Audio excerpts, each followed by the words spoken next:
A $4,000 debt, a mystery $50 payment, and one man claiming it's all identity theft. But here's the real question. Is he fighting fraud or avoiding responsibility? And so let's go on the record in the matter of LVNV funding versus Brandon Murdoch, 2402111. And counsel, your appearance, please. Good morning, Your Honor. Novjat Francis on behalf of Plaintiff's Attorney of Record, P72322. All right, thank you. And Mr. Murdoch, your name for the record, please. Good morning, Your Honor. Brandon Murdoch, appearing in pro per. All right, thank you very much. And so today is the date scheduled for pretrial as well as a motion for summary disposition. This matter had been adjourned from September because the parties had not participated in mediation per the court order. Parties were to mediate and have that scheduled, were to have this mediation scheduled as of September 12th. And then once that mediation date was set, then the plaintiff attorney was to email the court, and then there would be a pretrial rescheduled. Did mediation occur? It did on 11/3/25. Okay. And was there a resolution? No, there was not. Okay. You said November 19th? November 3rd. Oh, 3rd. Okay, so Mr. Murdoch, did you file an answer to the motion? Did. Was that filed yesterday? No, January 2nd, I see. Okay. Yes, ma'am. Did you submit an affidavit with your response? I did. The plaintiff did not get a copy of that. Did you send a copy to plaintiff, Mr. Murdoch? I did. I also filed a proof of service the same day I filed the response to the disposition as well. So in reviewing your answer, Mr. Murdoch, are you alleging that this account was created in your name, but it was not you? That is correct. Did you complete an identity theft affidavit? No, I did not. Why not? I didn't feel the need to. The LVNV, there's several disputed material facts. The plaintiff's alleging a $50 payment made in March of 2019. That essentially reset the statute of limitations at the 11th hour. I did not make or authorize that payment. My bank records, which I filed with the court, they showed no such payment. Additionally, the plaintiff's bill of sale does not identify me or a specific account number. I feel the plaintiff has not met its burden for summary disposition. They've failed to provide proof that this account was mine on several occasions now. It's not on my credit. Sir, just one moment. Okay, let me have you raise your right hand. Do you solemnly swear from the testimony you're about to give in this matter and the testimony you have given is the truth, the whole truth, and nothing but the truth? I do. Okay, so I'm hearing what you're saying, but my question is, I asked you why you did not complete an identity theft affidavit as plaintiff requested, and you said you did not feel it necessary.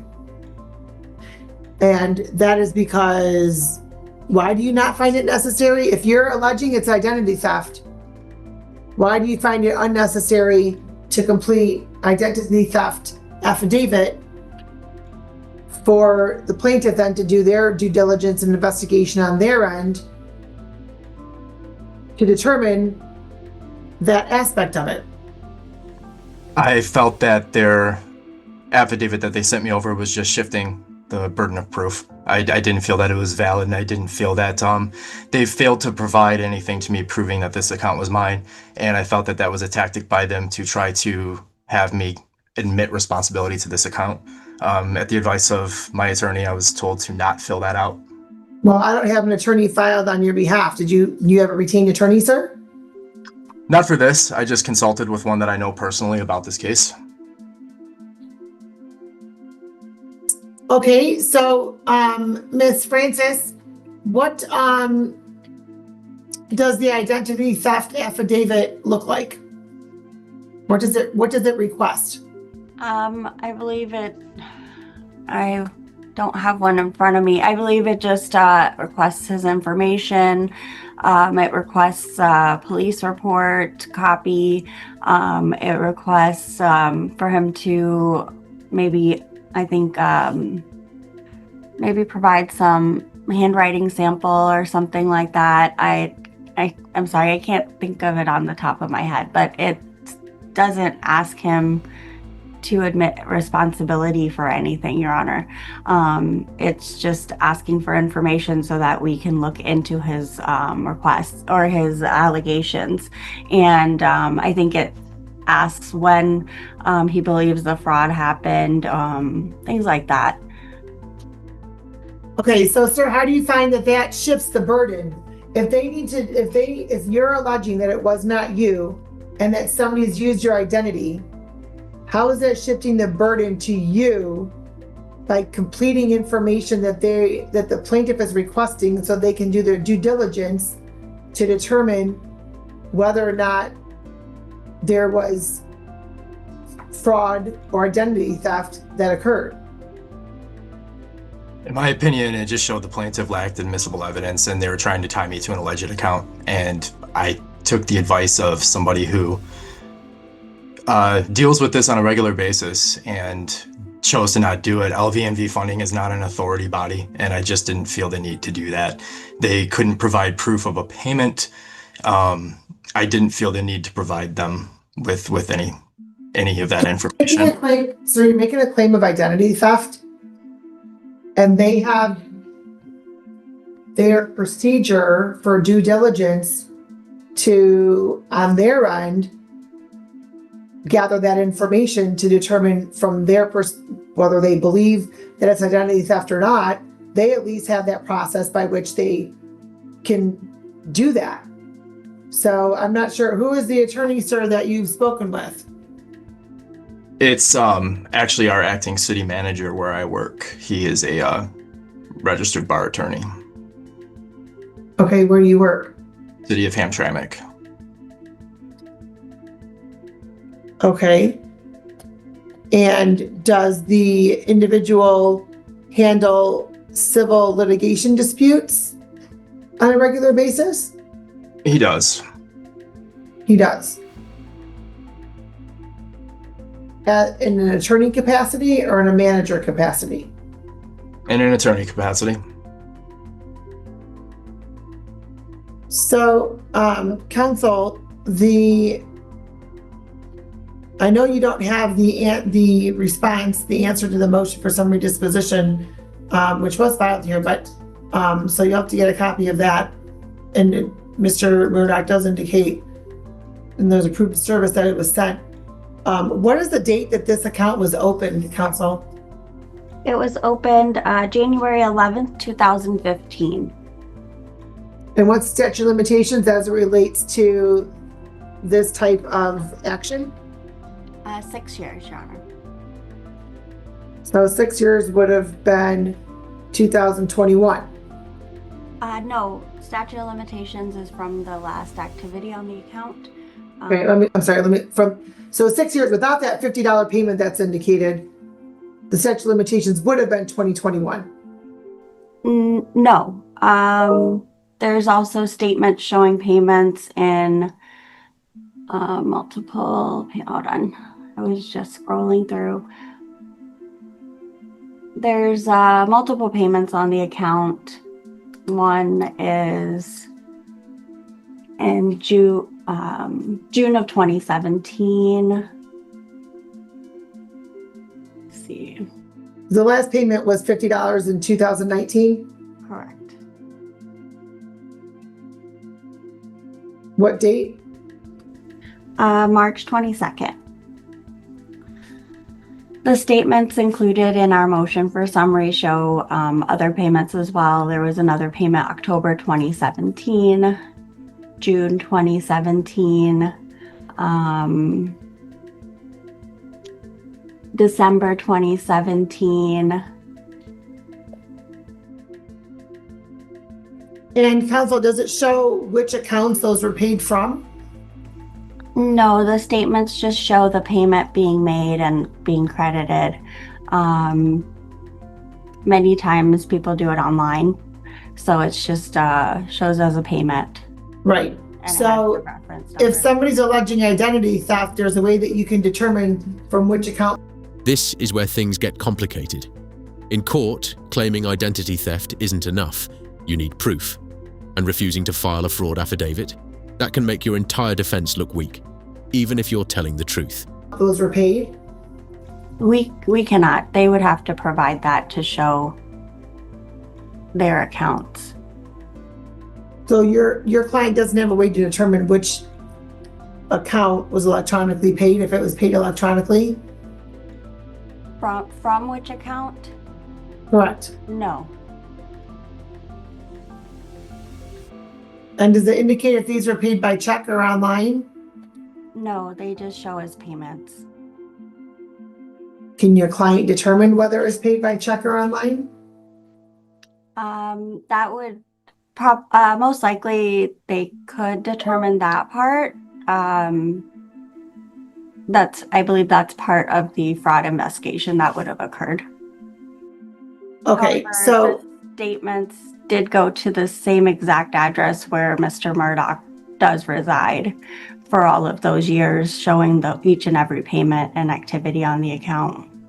okay, so Mr. Murdoch, during mediation, I'm not asking for specific conversations, but I'm going to presume that you informed plaintiff that you were disputing this because you are disputing that this was even you, correct? Correct. And I asked for some sort of proof of where the payment came from. They did send me just a long list of redacted payments that showed no information whatsoever. I did provide the court with my bank statements for the time that the alleged $50 payment took place. It's the only bank account I've had for 20 years.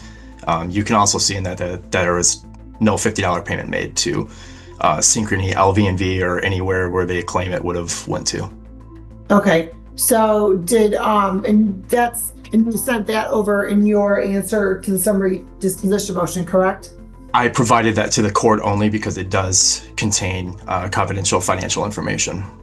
Okay, was there anything you send to the court that you're relying upon in your motion or your answer or for any purpose has to also be sent to the plaintiff? I was told financial records do not need to be sent to the plaintiff, only the court. If that's incorrect, I apologize, but I was advised to only send those financial records to the court.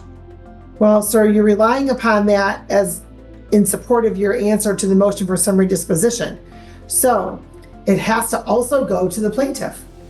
Now, you've already indicated that that it's redacted, correct? Correct. Okay. So I'm unclear as to why, so you're stating that you, that this is not you, but then you don't want to complete any information so that on the plaintiff's end, they can do their investigation and due diligence as to what information they have. Your Honor, I do feel that should reciprocate. I've asked them on multiple occasions to provide some sort of proof to me, and they've also failed to do the same thing to me. Sir, I'll address that separately. Okay, I'm not doing a tit for tat anything right here. What I'm indicating, sir, is that you're alleging that this is identity theft. There's a document that they require to be filled out so they can do their due diligence and investigation. So you have to fill that out, sir. And you also have to provide them with the lack of payment out of your account, which is something that she's indicated they requested so they can do their investigation as to where the payments came from. They never requested that from me until just now during this hearing. That was not requested during mediation when No, that issue was brought up? No, it was not. I brought it up and it was not requested whatsoever. Okay. So I appeared at the mediation as well, Your Honor. I believe he had stated he would not complete the fraud affidavit. That's what we need. I did not say that during the mediation. okay. Well, so now, sir, you're going to have to complete that affidavit so that they can conduct their investigation on their end. And counsel, I'm going to have you communicate with your client to find to provide the method of payment and where the payments were made from.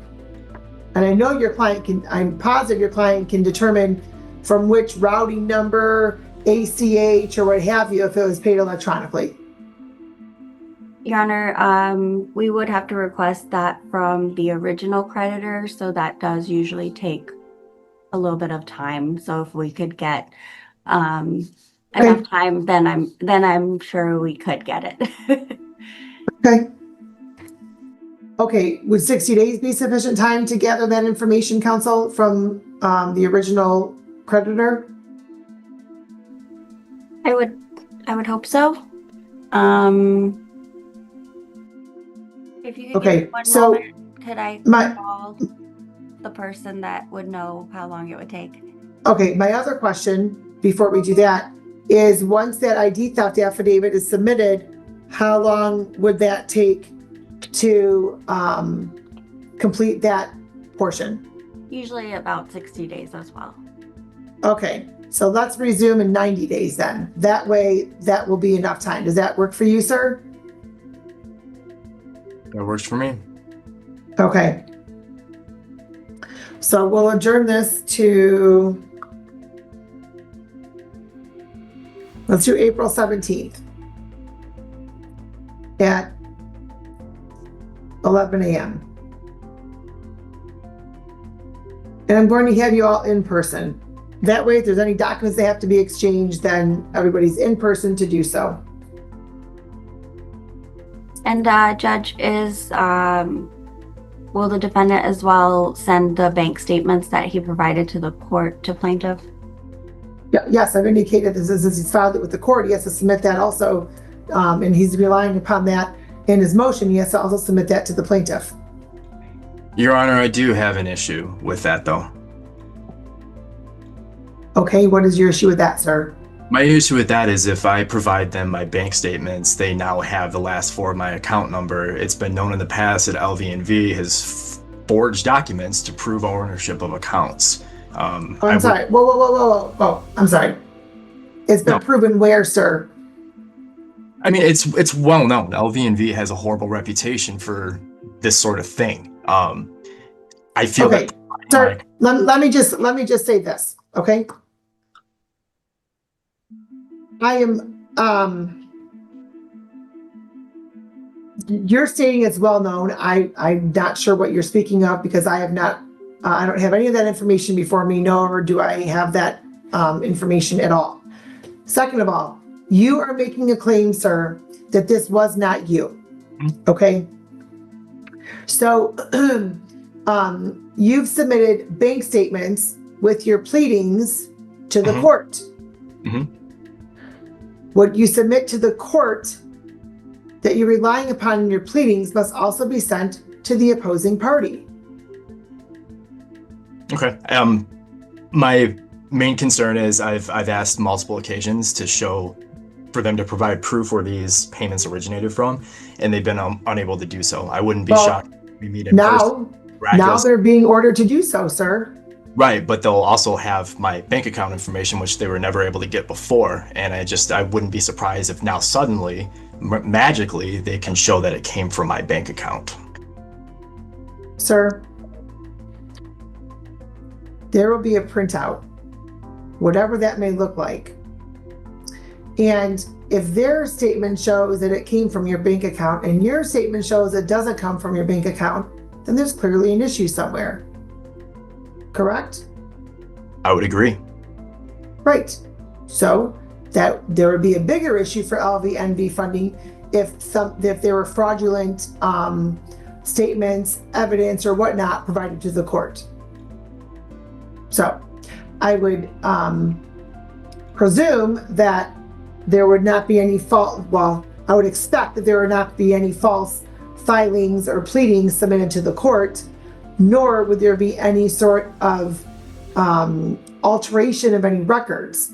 If it's determined that there's an alteration of records, then there is a much bigger issue that the plaintiff would have or otherwise. So, sir, you need to submit to plaintiff in full the documents that you submitted to the court. that were supporting your answer to the motion for summary disposition. And they'll be sending me a copy of what they find as well? Yes, sir. I just ordered. You are also to submit the ID theft affidavit to the plaintiff. Plaintiff is to submit proof of where the payments were paid from to the defendant. Now, I'm also going to indicate that one is not relying upon the other. So you can't wait until you get proof of payment of where the payments were from before you submit your ID theft affidavit. Those are independent of each other. I'm ordering you to submit that because you've indicated that it's not you, and that LVNV funding has indicated they need that affidavit to conduct their investigation. I'm ordering the plaintiff to submit proof of where the payments were paid from. Whether you submit that affidavit or not, sir, is not dependent upon whether or not they are submitting their proof of where the payment was paid from. However, they've made it very clear in conversations with you, even in your own response to the motion for summary disposition, that the plaintiff has requested an ID theft affidavit based upon your statement. So it would behoove you, sir, to complete that affidavit so there can be a proper investigation and due diligence completed of the account. It appears they cannot do that due diligence or investigation without having that document. And it appears the amount is about $443. Is that correct? Based upon the complaint? $447.01. Okay, so I would expect that that is not an extraordinarily large sum of money that would somebody would put their reputation at risk and subject themselves to criminal charges over $447.01. So that is the order of the court. And we'll see you all back on April 17th at 11 a.m. Your Honor, I'm not sure if we have Mr. Murdoch's email address. Could he provide that one more time just in case we do not have it? Well, yes, I will have you do that. We'll go off the record for that. And I'll put the two of you in a breakout room so that Mr. Murdoch, you can provide your email address to Ms. Francis, and it's not on any public record. Okay? Yep. Is that sufficient for you, Mr. Murdoch? Yes. Okay. All right. We'll see you all back on April 17th. Have a good weekend. Don't log off yet. I'm going to put you both in a breakout room. You as well, Judge. Thank you. And Yep. after that, we can log off. We don't have to come back in. Yes, that's correct. So I'll put you both in a breakout room too. Have a good day. You too. And here's the twist. Both sides are now forced to prove their story. If the payments didn't come from his account, the case could collapse. But if they did, this entire defense falls apart. So what really happened here?